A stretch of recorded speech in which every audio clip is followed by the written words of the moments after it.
আলোর দিশারির ছাত্রছাত্রীদের অনুপ্রেরণা যোগাতে শিক্ষকের ভূমিকায় আইএএস অভিজিৎ সওয়ালে যুক্তিতর্কে বুঝিয়ে দিলেন জীবনে এগিয়ে যেতে হয় মন শক্ত করে। শিলিগুড়ি পুর নিগমের প্রচেষ্টায় শিলিগুড়ি উচ্চতর বালক বিদ্যালয়ে শুরু হয়েছিল বিনামূল্যে কোচিং আলোর দিশারি। এই শিবিরে প্রায় 100 জন ছাত্রছাত্রীকে বিনামূল্যে পাঠদান শুরু করা হয়েছিল গত বছর থেকে।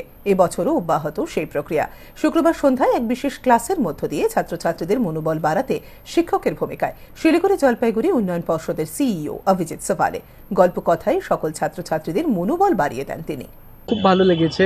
মানে আমি সবসময় এটা চাই কি স্টুডেন্টদের সাথে কথা বলি, তাদের একটা মোটিভেশন হোক এবং তারা ভালো করে পড়াশোনা করুক।